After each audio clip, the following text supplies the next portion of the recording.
What's up, G Show Land, and welcome to another episode of the G Show Podcast. I am G1, and this is the Geek Out, episode 9. We got a couple of things to talk about. Happy Memorial Day weekend, first and foremost. Hope you guys are enjoying your barbecues. Don't get too drunk. Don't be like me. I am a wreck right now. But we're going to power through that because there's work to be done. Joining me, as always, once again, 9 weeks strong, we got my man C. Monty hailing from New York City. What's up, brother? What's up? Glad Have honor Memorial Day. Peace to all the fallen soldiers who sacrificed themselves for us. Absolutely. And also joining me, my right hand, G95 from the G Show page. Matt, what's up, brother? Chris said it better than I did.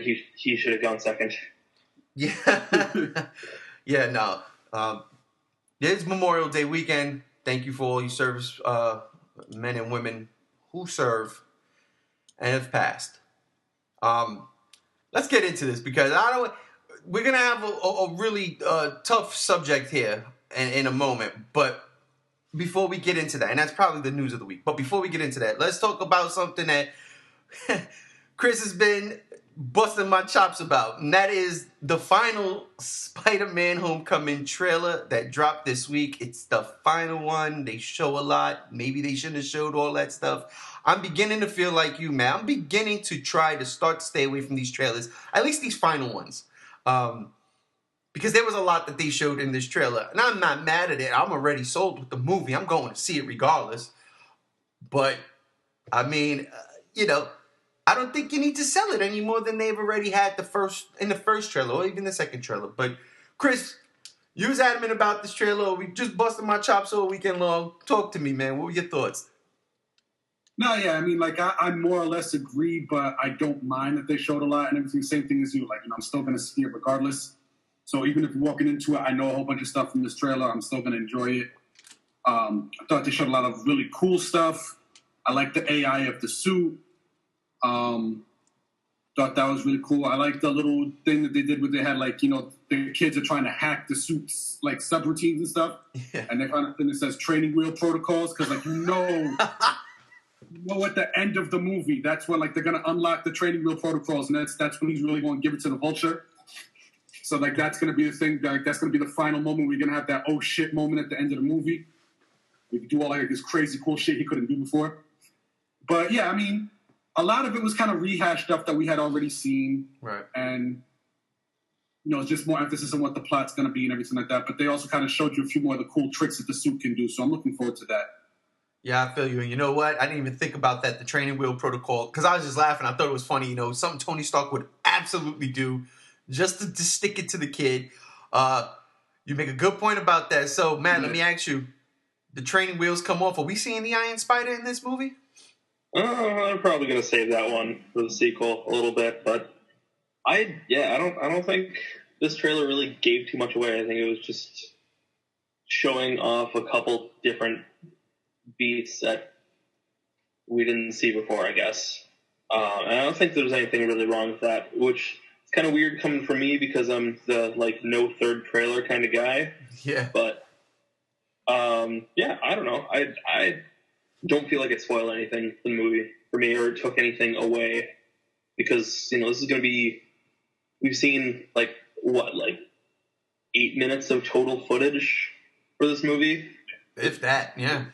And a 2-hour plus film, there's going to be tons we're not seeing. So go ahead. It's not taking anything away from me. It didn't really particularly add anything. It was a good trailer, but it is what it is. Let me ask both of you guys this. Is Tom Holland your favorite Spider-Man right now? So far, yeah. I think he's got the perfect blend of the kind of dweeby, out of water Peter Parker as well as the goofy, loves to play around kind of Peter Parker. I think Andrew Garfield was more when he did his performance, he nailed the sarcasm of Spider-Man, but he didn't really get the dweebiness of Peter Parker for me. Yeah. And with Tobey Maguire, it was the exact opposite. He made Peter Parker a total dork, but when he tried to make his quips as Spider-Man, I was like, come on, bro, that's a mom joke. Yeah, gotcha. Matt, Tom Holland, you're Spider-Man? So far, yeah. He seems like the perfect blend between the right Peter Parker and the right Spider-Man. Totally agree with you. He is my Spider-Man. He is absolutely my Spider-Man. But I'll tell you what Tom Holland is not. And that is Nathan Drake. But unfortunately, see the segue? You saw the segue?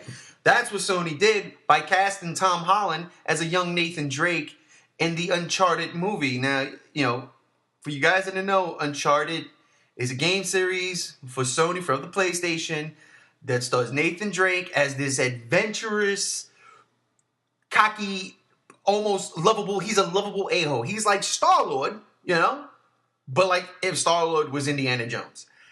And the games are phenomenally fun. They're great, great games, and the stories are really good. But Tom Holland is not Nathan Drake. Nathan Drake is a man that's in his mid-30s, okay? And Tom Holland's 20, I believe. So what they're saying is they want to go back and do a prequel tale. And in Uncharted 3, and I believe Uncharted 4, but I haven't played that one yet. Uncharted 3, they do show a bit of Nathan Drake's past, and you get to play as a young Nathan Drake and learn his skills of like picking locks and jumping roof to roof and shit at a very young age. So this is what it appears Sony is going to be doing. A lot of people are mad at that because that's not the Uncharted movie they want to see. So I'm gonna ask you first, Matt, because we a little off, off camera. We had just a small talk about that. What do you think about this casting? Do you agree? Do you think Tom Holland should be Nathan Drake? And do you think Sony should do a prequel instead of something something that has an established Nathan Drake already? Considering I've never played any of the Uncharted games, I can't really give a yay or nay on Tom Holland's casting. What I can say is that I really don't want there just be this oversaturation of Tom Holland starring movies, really, because I like the kid. I don't want to get burnt out on him, 2 years from now and just be kind of like grown whenever I see him in a new movie. Like I kind of felt the same way about Joseph Gordon-Levitt circa 2012 because he was in fucking everything, and I was like, I don't want to see it. I don't want to see it. I don't care if it's fucking Batman. I don't want to see it. Because he was in everything, and he's a good actor, but it's like I need a movie without him, just one. And so that kind of seems to be a trend in Hollywood a lot of the times, star on the rise, let's put him in everything, and then he's going to be in just weird obscure shit for the rest of his career. 3 years after that. And it's just a little disheartening, but I got maybe a little off topic. Considering I've never played the Uncharted games, I can't really speak to his casting, but I think probably a prequel movie is sort of a bad idea, but also video game movies are generally a bad idea because they don't really work. Yeah. The only one that ever worked for me was Doom, and I don't care what anybody says. I love that movie. Doom is fucking great. Tucker, shut the fuck up. I love that fucking movie. That put The Rock on the map. I'm only kidding. All right, Chris, I'm only kidding. Don't give me that look. I'm sorry. You bow down to your next president of the United States, The Rock. Chris, same question. Is this a good fit for Sony making an Uncharted prequel movie? Young Nathan Drake? Yeah, I kind of on the same page as Matt with that in the terms of I'm not really a gamer. I don't really play video games and everything like that, so I'm not familiar with the franchise outside of when people talk about it and post things about it on Facebook and stuff like that. So I'm not really invested enough to say oh, it's a great idea or oh, it's a terrible idea. But I do get where the fans are coming from because there might be a couple of, like you said, in Uncharted 3, there might be a couple of, callback scenes where you play as a young Nathan Drake and the skills up, but it always cuts, I'm assuming it always cuts back to the older, more experienced Nathan Drake and everything. And that's what people want to see. Yeah. There's the older, more experienced Nathan Drake who knows what he's doing. And it's just cutting through bad guys. It's not a problem and everything like that. like, yeah, I'm a fan of Tom Holland and Spider-Man. The kid seems to have a lot of charisma and everything, and I do foresee that he's going places and that he's going to be a big name and everything. But like Matt said, the problem is that when someone breaks through the forefront like this, like all the studios want to kind of like force him into the public eye and kind of oversaturate the market with his presence.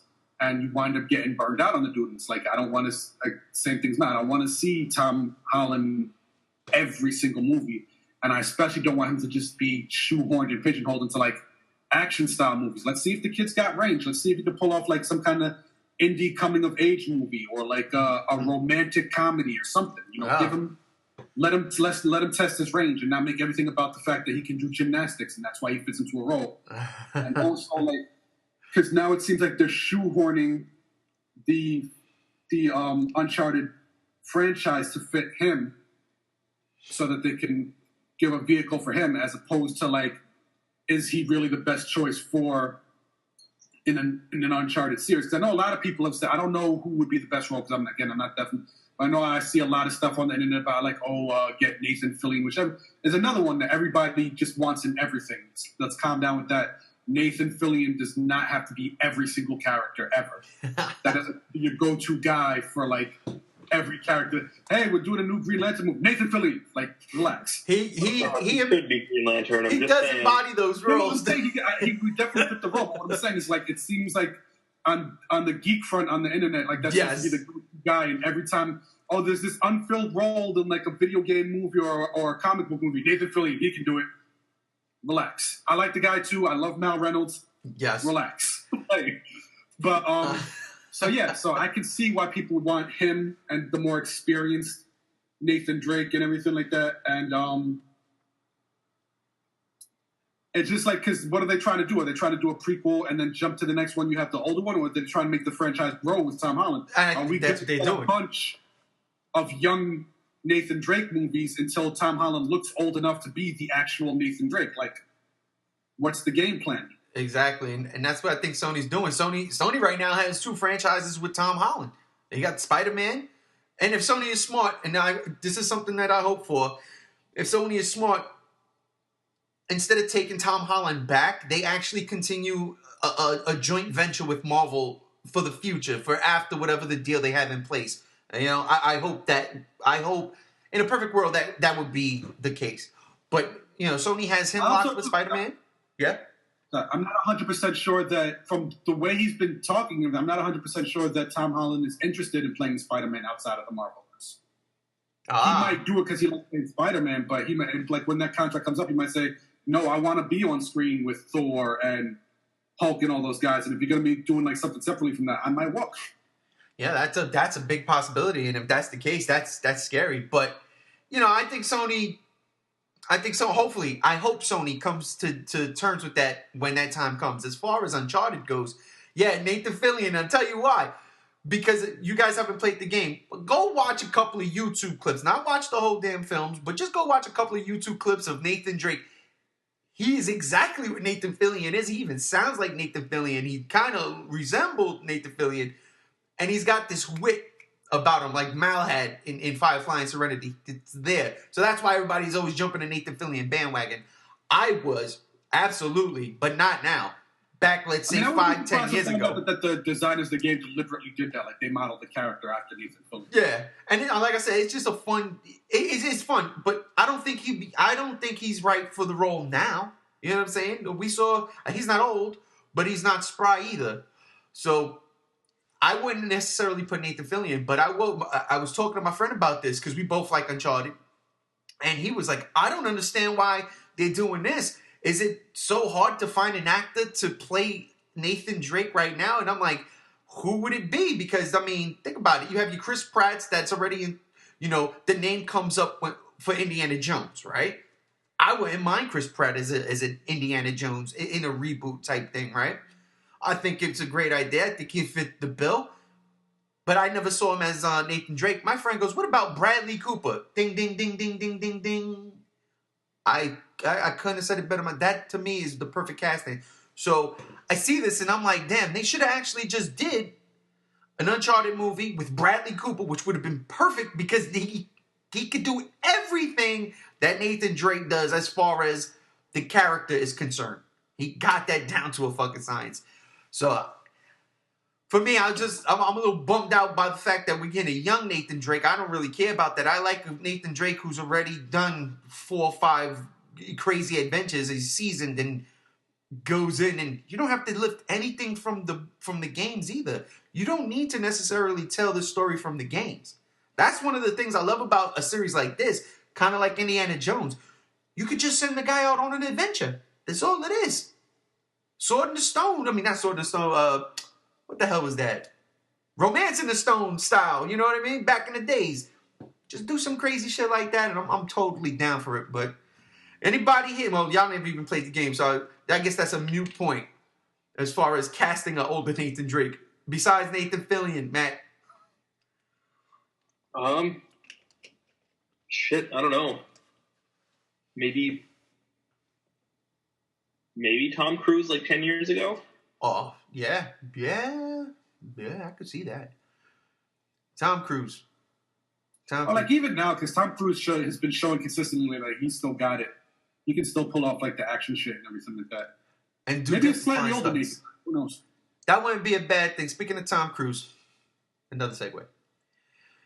Top Gun 2, Tom Cruise is on the red carpet promoting the Mummy, saying, yeah, no, we doing Top Gun 2. It's happening. We're going to make it work. We're going to make it happen.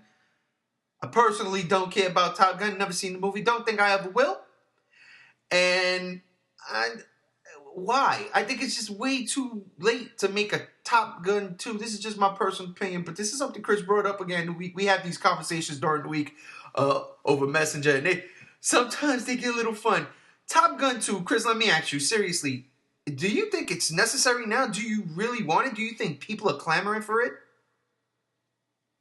I mean, it'll definitely sell on the nostalgia factor. Like, there's a lot of that going around lately and everything like that. You know, a lot of the older generation, like us, who grew up on movies. Like you said, you didn't see it, but like people in our age range, in our generation, who grew up on movies like Top Gun and everything like that, will probably check it out. My main concern, though, is that, like, I love that movie for the 80s cheese of it. Mm-hmm. I feel like with the modern era, they might try to turn it into, like, this kind of, like, gritty, dark political thriller and, like, all these, you know, focus more on, like,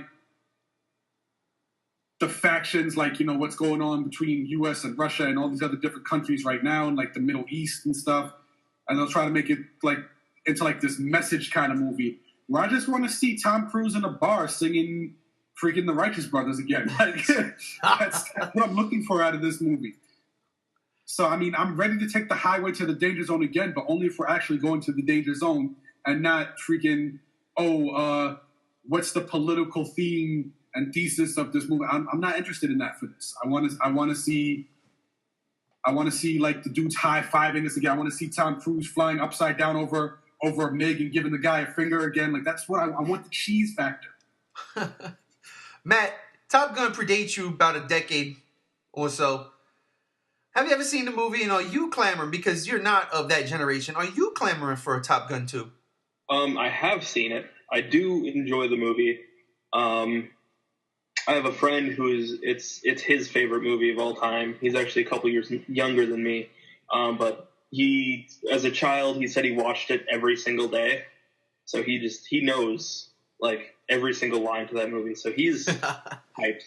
But I think it's really unnecessary. Honestly, it's about 25 years too late. Or 20 or so. It's just not necessary anymore. I think, like Chris said, the cheese factor and stuff, that won't really be there because you can't like recapture that magic of the 80s. And to me, it's like a almost military-esque coming of age tale, sort of like, if I believe hard enough, I can do it. And like, 30 years later, if Tom Cruise still can't do it, I don't think he's ever going to be able to do it. So, yeah, that's my stance on it. Like, I think it's really unnecessary. And if it does happen, then it's like I don't think it's going to do too great. You know, it's like that Wall Street sequel that came out like 4 or 5 years ago. Oh God! Was that Money Never Sleeps? Yeah, the sequel to a movie like that just nobody asked for. But yeah, I think it's just very, very unnecessary. The only sequel that was needed, well, there's two, and Sylvester Stallone starred in both of them. The only sequels that were needed from the 80s was Rambo and Rocky Balboa, and even Creed to an extent, because it is still kind of a sequel to Rocky. And those movies were great. I don't know about Top Gun 2. They should make Risky Business 2. That would be good. I go see that. But staying with Tom Cruise as the dad this time. Yeah, there you go. Staying with Tom Cruise, let's talk about The Mummy, and not only The Mummy. Let's just talk about the Universal Monsterverse in general. This week also, Universal dropped the title of their classic horror icons, the universe that they're going to share, and it's called The Dark Universe. I mean, it's such a great name. It's just classic. I mean, I don't think there can be a name better than that in anything. I'm lying. I'm totally being sarcastic. It's a terrible name. It seems lazy. The Dark Universe. What?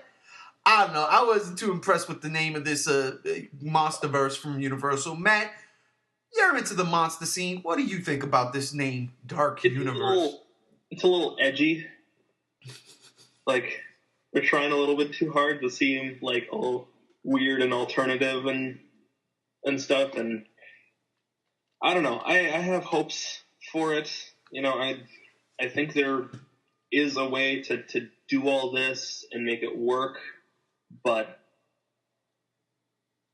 I don't know. I mean, we gotta see how The Mummy does first, honestly. And I feel like the next one, I think, is gonna be, didn't they say Bride of Frankenstein? I believe it's Bride of Frankenstein.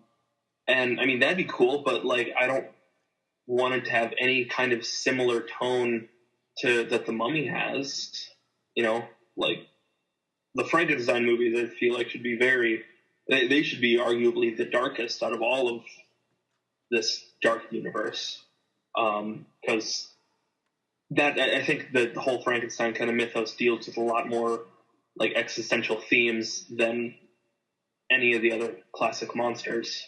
I mean, they all have their own kind of themes, deeper themes in their own right, but like that's just like that classic tale of like, where am I in the universe, sort of. And I kind of want to see that brought to the screen, because there hasn't been a good Frankenstein movie. There hasn't been a good Mummy movie or a good Dracula movie in fucking, I don't even know how long. And I really, really want it to work, but I'm super, and Johnny Depp's playing the Invisible Man. That's kind of got me intrigued. So I guess we'll just see where it goes. I don't think it's going to be nearly as successful as Universal hopes it'll be, but at the very least, we'll get some fun movies out of it, hopefully. Yeah, you're right. Captain Jack Sparrow, Johnny Depp's playing the Invisible Man. Javier Bardem is playing the Frankenstein monster, which I'm looking forward to. Yeah. He was good as Salazar, man. I really enjoyed him in Pirates 5. That picture came out, Chris, this week, and it showed pretty much the cast of this dark universe. I mean, at least for the movies that we know are coming. We got The Mummy. We had Tom Cruise and the girl, I forget her name all the time, who's actually playing The Mummy. We had Johnny Depp. We had Javier Bardem. We had Russell Crowe. What are your thoughts on this universe? What are your thoughts on the name? First off, is it fitting? And what's your idea? How do you see this? How do you see this working in the future? The name sounds like a bunch of 13-year-olds were pitching ideas and hit writer's block and just decided, fuck, let's just go with what we got. It really is just like, sounds like the first thing that was thrown out, and they were just like, nailed it. I hate to like, because as a writer, I hate to down talk other writers, but like you said, it does feel kind of lazy. Like they weren't even trying to come up with So, well, it's a whole universe of monsters, and it's dark, so it's a dark universe. Like, try harder. So that's how I feel about the name. I'm not 100% yet. Like, the Mummy looks like it's going to be a fun ride and everything like that, but, like, my feeling about the original Universal classic monsters and everything like that, like, these were more or less supposed to be somewhat scary movies. Like, the creatures were supposed to be scary. Right. And it seems more like it's not leaning so heavy on the horror as it is the action. And it's almost kind of like they're trying to build a, what was the name of the organization in Hellboy? The RPMD or whatever like that? That's not. But, like, you understand what I'm saying. Like, I know it's centered around the organization that fights these monsters as opposed to, like, being about the monsters themselves and everything. So it's going to be, like, more action heavy, like these teams of mercenaries getting together to fight, like, the Invisible Man and fight Frankenstein's monster and fight Dracula, which is not all together an uninteresting concept. It's just not what I'm looking for in something built around the classic Universal movie monsters. They can sell me on it, though, if they get Gerard Butler to play Dracula again, as he did in Dracula 3000. Oh, I was going to bring that up. I was gonna bring that up. I was gonna say, Matt, I'm sorry, you're wrong. Dracula 3000, baby. No, that was a total joke. Yeah, it was. I don't want that. Was that actually Gerard Butler? Yes, in Dracula sir. 3000? That was Gerard Butler. Yes. Oh Jesus! Oh God! Wait. Was it 3000 or 2000? Because I know one of them was in space. 2000. Okay. Because Casper Van Dien. Coolio. Yeah, okay, yeah. And Casper Van Dien was in one of those things. He was up in space, and I was like, Dracula. Yeah, that was 3000, and that was like one of the worst movies I've ever seen. Stop the hating. Dracula will bite your neck off. But, like, all joking aside, like, I'm not opposed to this thing of what they're doing and everything like that, but I'm not 100% for it either. It's just going to have to be a case-by-case basis. As each movie comes out, the impression that I get for what they're doing for that specific character with that specific movie is going to be more or less what builds me towards, is this something I'm going to be invested in? Or, like, is this something I'm just going to be kind of like, I'll probably check it out, but it's not really, like, a big deal to me. Yeah, I totally agree. I'm really looking forward to the idea of all of these Universal monsters coming back together. I love that. I just don't like this title, Dark Universe. It's just boring. But I am looking forward to it. I'm really intrigued on because look, especially fans like Matt and myself, giant monster fans, we've been clamoring for a Creature from the Black Lagoon movie for a while, for a very long time. And the last time we got to see the creature was in the Monster Squad, and it worked. I loved it. So I'm really looking forward to seeing what comes next. Like, when they start, we know Invisible Man's coming. We know Bride of Frankenstein's coming. You got to believe Dracula's somewhere in the mist because it's Dracula. But I want to see, like, the Creature from the Black Lagoon. I want stuff like that. That gets me really hyped. Are they going to bring zombies into it, or are we going to just see, like, the mummy stuff, in that vein? But all in all, looking forward to this. The Wolfman seems conspicuously absent right now, too. That's because I have a script for the Wolfman right here in this book, as a matter of fact. And I was actually writing it as a period piece. And I started this about 4 years ago when I first came out here. And I swear, I kid you not, I wanted to bring all the Universal monsters together in a universe. And this is a true story. When I came out here, I was watching the Wolfman, the recent one. Benicio del Toro? With Benicio del Toro. And I'd never seen it before. So it was the first time I was watching it. It was on, like, FX. So they were showing all the gore and shit. And I was like, wow, this is a very violent, bloody, gory movie. I wish I'd have seen this before. And then it started getting my brain going. I'm like, yo, you know what they need to do? Keep production levels down, production costs down. Make these movies in black and white. Put them back in those periods. Set it back then where everything is real superstitious. Practical effect the whole thing. And go for broke. And I started writing The Wolfman. And I was going to tie it all in together to weave this crazy big story. But, Yeah, see, that's the thing. Like, because a lot of people hated on that Benicio del Toro Wolfman movie. And it did have a lot of flaws and a lot of weaknesses.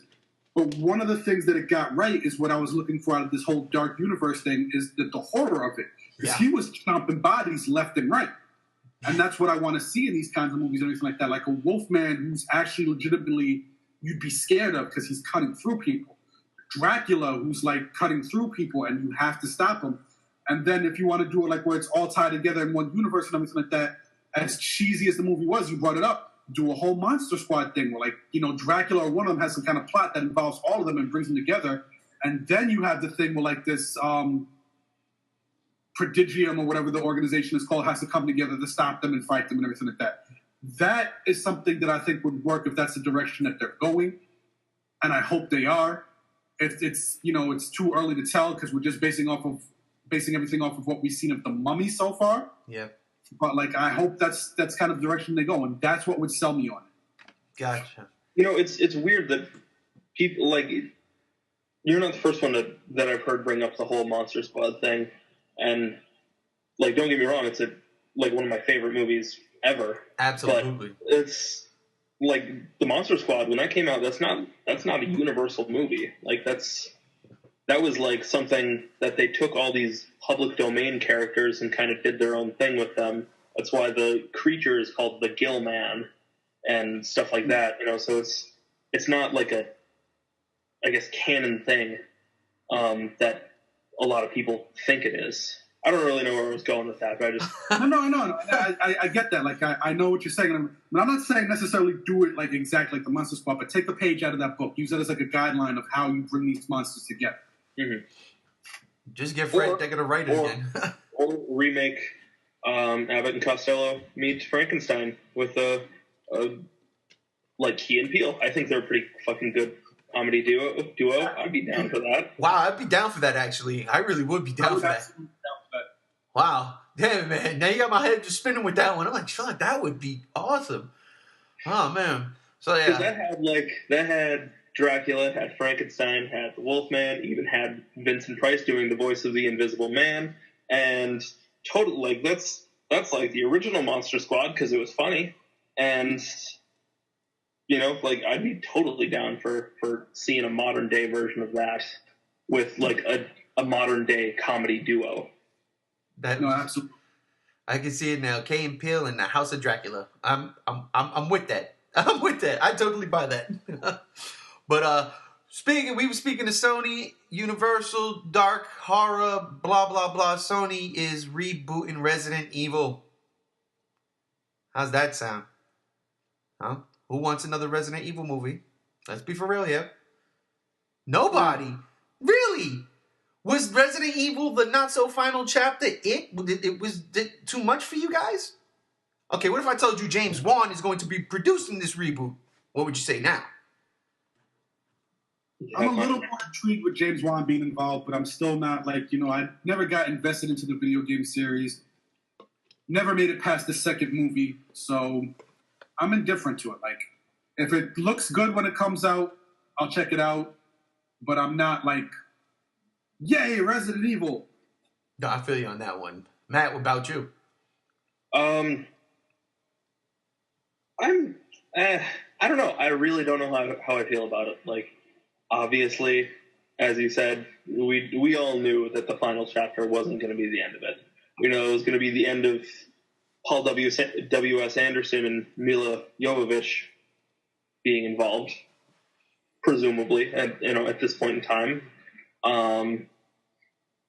But we know that, like, Sony's going to milk that until they can't milk it anymore. I actually stand behind the first three movies. I find the first three to be very good. They're really, I like those movies a lot. After that is where I kind of fall off.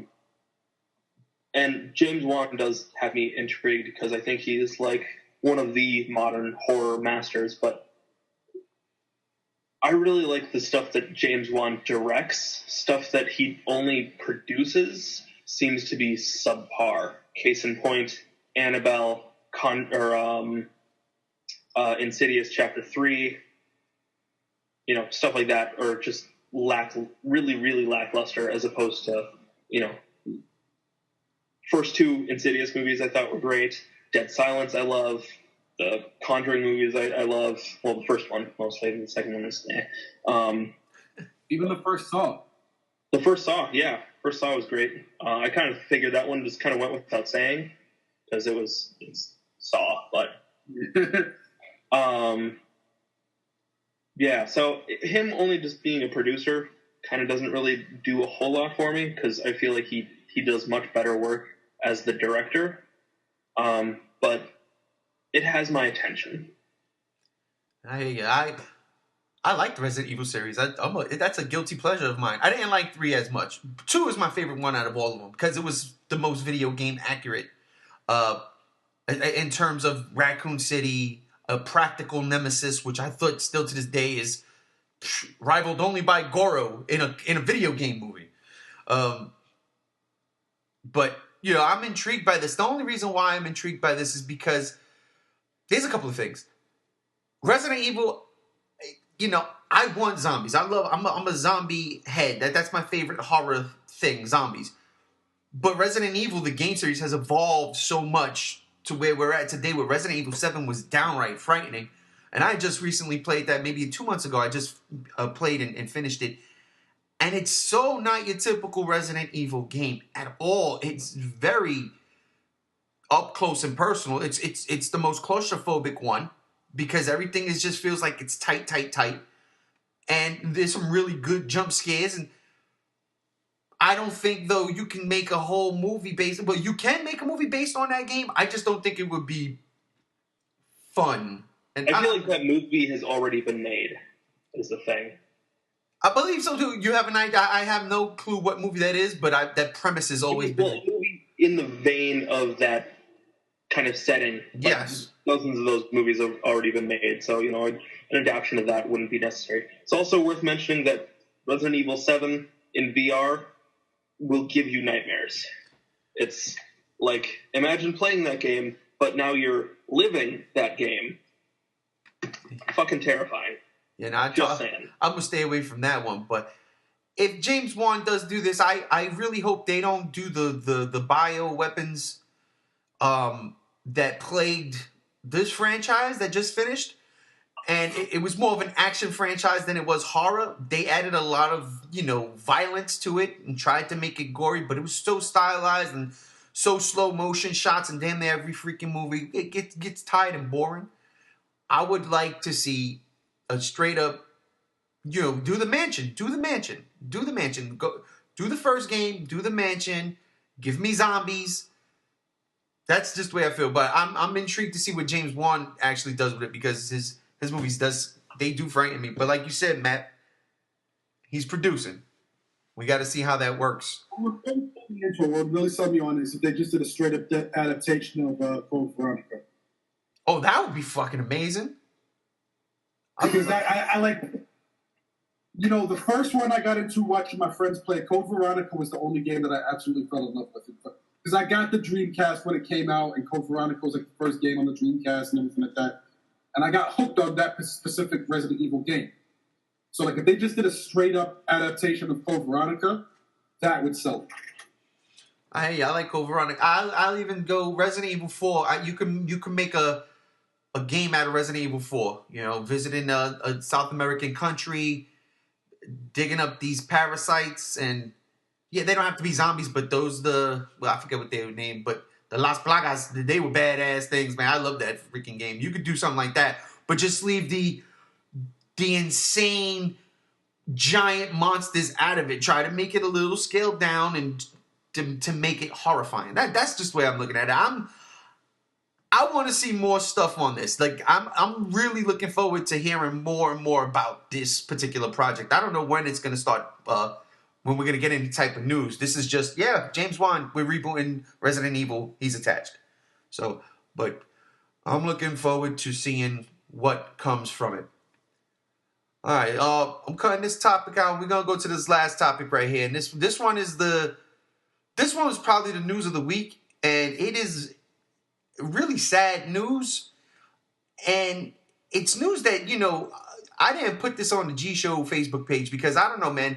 Sometimes the world is just cruel, and then when tragedy strikes, sometimes people could be complete dicks, and I know that firsthand experience because that was me. I sometimes don't care, and I like real stupid and say stupid shit. But this right here, this was some really, really, really wild stuff, and that was Zack Snyder stepping down from Justice League to deal with a personal family tragedy, which his daughter committed suicide a couple months back, and Joss Whedon jumping to finish the movie, not do nothing crazy, but just do reshoots, and I think film 1 or 2 scenes that he written for the movie. But the big news is, this is a geek page, and we're going to try to keep it as fun as possible. So I don't want to get too heavy in this, but when somebody takes their life at a young age, and let's say you're in the public eye, you're working on these big budget tentpole movies, these franchises, you haven't been well received, as of late with your films, and then this strikes. And the fact that, he still tried to maintain the job, he still tried to come to work, because this happened 2 months ago, and then he just realized he couldn't do it anymore, and he had to let it go. That speaks volumes to the man. I tip my hat off to Zack Snyder, and yeah, I've said not negative things about him, but I didn't like Batman v Superman, and nothing that I saw from Justice League so far was really amping me up. And I still kind of stand by that, But just hearing what happened to him and knowing what we know now, it's kind of, it's fucked up, and I just really kind of feel bad. I don't want that to, dictate my decisions on whether or not I'm going to like the movie, because, sometimes people be like, man, I feel so bad for him, I'm just going to give the movie a pass. But it's weird. But then hearing Joss Whedon's coming on to finish the reshoots, add a couple of his own scenes in there. And this is Joss Whedon. This is the director of the greatest comic book movie of all time, Chris. I said it. The Avengers.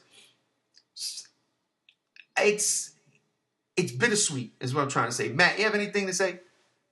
Well, to me, what's going on with the movie right now doesn't really matter too much. Zack Snyder's dealing with something that nobody should have to deal with.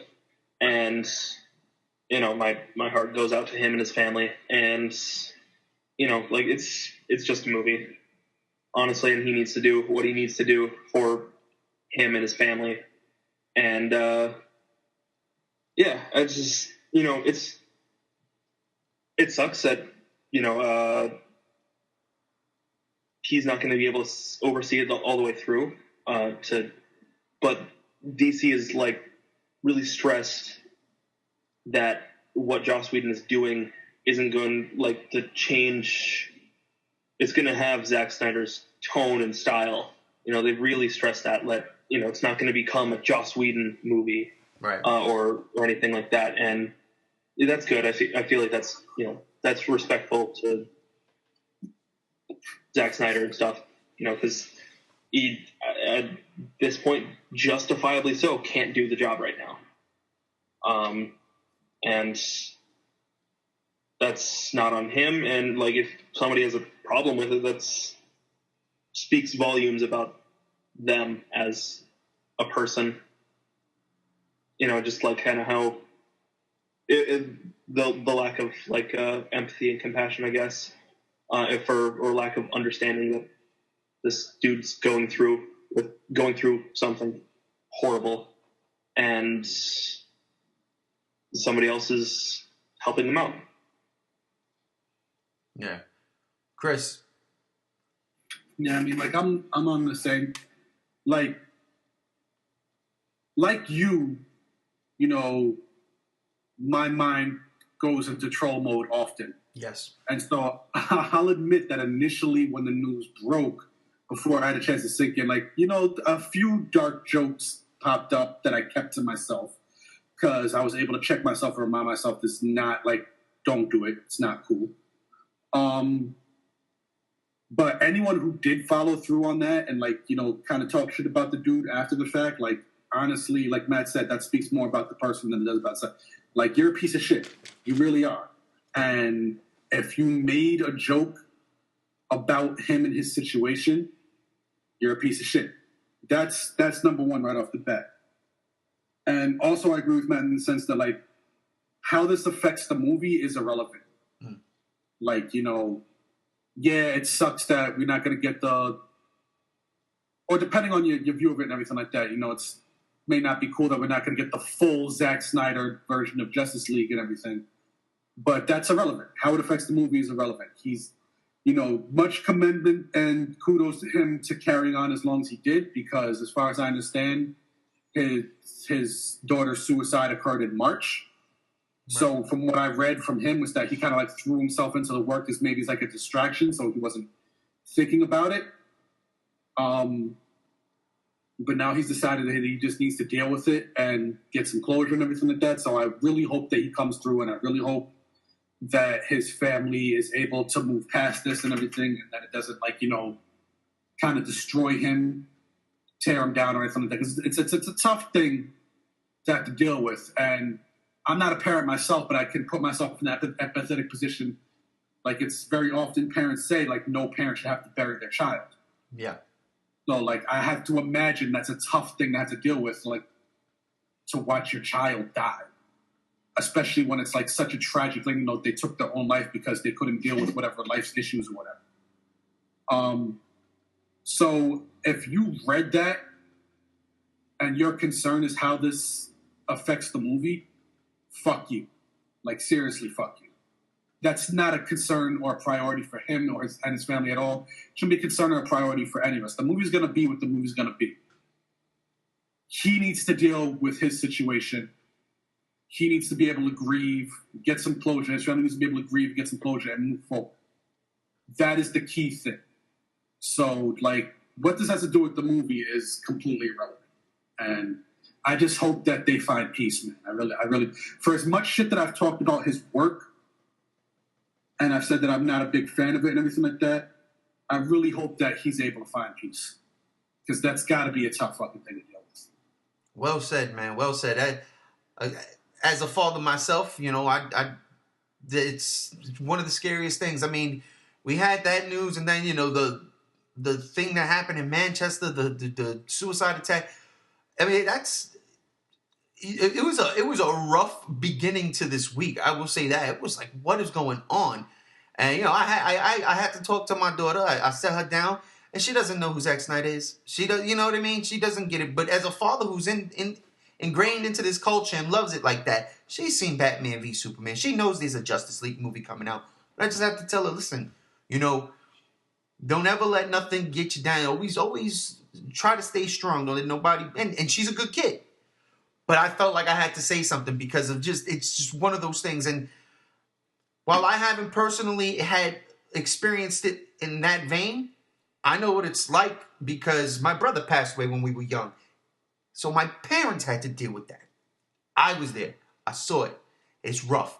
And when you are someone who is in a scrutinized position in the world, being a Hollywood director, making these big budget movies, that pressure and yeah, like you said, man, kudos to him to try to get in and just blank his mind out and just focus on the work. And then comes a time where you just like, I can't do it. I have to be there for my family.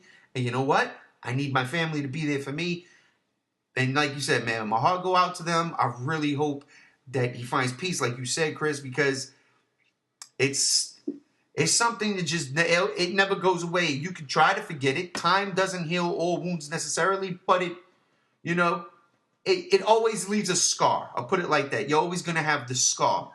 But yeah, as far as the movie's concerned, it was pretty much finished. So that's a good thing. I want to give props for DC and Warner Brothers too, because they were like, look, we will postpone the movie, take all the time you need. And he was like, no. The show must go on. Massive props to both sides there, And it's in good hands. It is in good hands. Regardless on the tone that's already set, we know that it's going to be okay. So yeah, like the first thing that came to my mind wasn't the movie. It was like, whoa, wow. And then the second thing that came to my mind was, wow, how fortunate was it that they had Joss Whedon right there? Like for me, because he did what he did for comic book movies. So I was just like, you know what? It's bittersweet. Like I said, it's bittersweet because this is a terrible situation, but at least there's light at the end of the tunnel, So I don't want to end on that downer. Let's talk one last topic that I didn't put in the show notes, but I'm sure we've all seen. Let's talk about those Vanity Fair pictures, baby. It wouldn't be a Geek Out if we weren't geeking out about Star Wars. How about those Vanity Fair pictures today? I have to jump off that really sad moment there. But it gets worse because there's that picture with Luke and Leia, Carrie Fisher, and Mark Hamill hugging each other. And I seen that and I was like, well, I don't want to see it. Why? Please have a scene in the movie where they get together. Just one scene, because I don't want it to not be there. So, I mean, what you guys think of these pictures, man? Some really cool shots. A really cool shot with Rey and the lightsaber. There's a bunch of other shots. I like the shot with Phasma and Hux and Kylo. There's some really cool stuff in there, man. What do you guys think about those pictures from Vanity Fair? They were great. I feel like they, like, kind of the low light filter that they used on the pictures is kind of gives like a good indication of how that movie's gonna feel, if that makes sense. You know, they are hyping this as a darker Star Wars movie or a darker Star Wars story, and these pictures kind of give off that sort of darker, more like kind of grave sense, and that's really cool. I think they were great pictures, and it was, yeah, like you said, you know, Captain Phasma and General Hux and Kylo Ren, and then obviously Luke and Leia just hugging, because that was a lot. Yeah, that was heavy. That was a great picture, man. Chris, what about you? You like these pictures? Yeah. I mean, until you just mentioned it, the only one I really seen that was floating around was the picture of Luke and Leia hugging on each other and everything. I just kind of Googled them while you guys were talking. I do like, you know, they do have a very cinematic look. I always appreciate when photo editors try to bring out like a more cinematic feel to pictures, especially the picture like set photos and stuff to do with more like promotional material for movies. It was cool to see Captain Phasma with the mask off. Yeah. And all that, you know, to see them together and everything like that. It's a very good set of photos, and it's very intriguing. The Rey with the lightsaber was awesome. As you mentioned, the Luke and Leia one was very bittersweet, you know, in light of Carrie Fisher's passing about 6 months ago or so.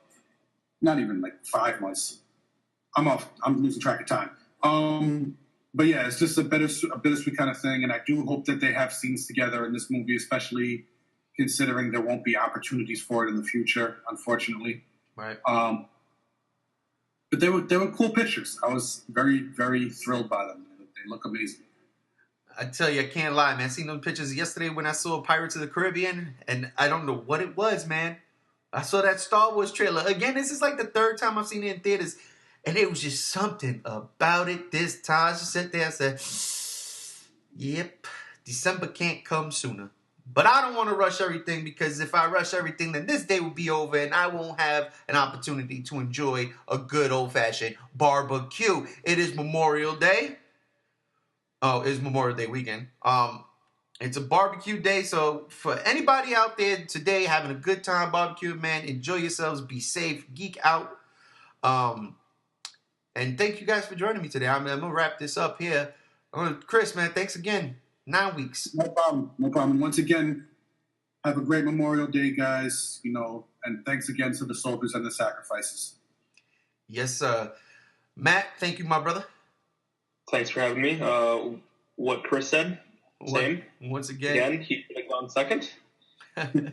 Sorry. Sorry. Yeah, I'm echoing those sentiments. Everybody enjoy your weekend, enjoy your day, and join us back next week for another episode of the Geek Out. Later.